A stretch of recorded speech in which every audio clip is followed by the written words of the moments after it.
দামছড়া থানাধীন নরেন্দ্রনগর পুলিশের নাকা চেকপোস্টের সন্দেহভাজন বহিরাজ্যের 2 জন মহিলাকে আটক করে তাদের ব্যাগে তল্লাশি চালিয়ে 26 কেজি শুকনো গাঁজা উদ্ধার করে পুলিশ। তাদের ব্যাগ থেকে 10 প্যাকেটে 3 লক্ষ টাকার শুকনো গাঁজা উদ্ধার হয়। ধৃতরা যথাক্রমে শালিনী দাস, বাড়ি পশ্চিমবঙ্গের উত্তর 24 পরগনায়, ও আজমেরি বেগম, বাড়ি বিহারের বৈশালীতে।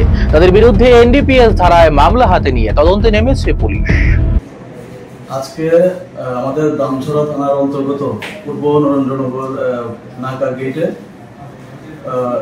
2 জন মহিলাকে সন্দেহজনক অবস্থায় হেঁটে যেতে দেখে আমাদের নাকার যে ডিউটিরত স্টাফ আছে ওনাদেরকে আটক করেন এবং ওনাদেরকে চেকিং করার পরে ওনাদের কাছ থেকে 10টি প্লাস্টিক কোটেড প্যাকেটের মধ্যে মোট 26 কেজি গাঁজা উদ্ধার করেন। এরপর ওই মহিলাদেরকে আমরা জিজ্ঞাসাবাদ করার জন্য থানাতে নিয়ে আসি এবং ওদের ইনভলভমেন্ট পাওয়া যায় এই কেসে। 2 জন মহিলার নাম হলো শালিনী দাস, বাড়ি আলমবাজার, উত্তর 24 পরগনা, ওয়েস্ট বেঙ্গল।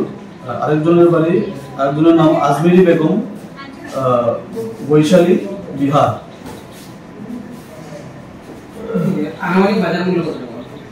আনুমানিক বাজার মূল্য প্রায় 3 লাখ টাকার মতো হবে। তাদেরকে আমরা আজকে ধর্মনগর ওমেন পিএসএ রাখবো। আগামীকালকে তাদেরকে আমরা ধর্মনগর ওমেন সেশন কোর্টে আমরা প্রেরণ করবো।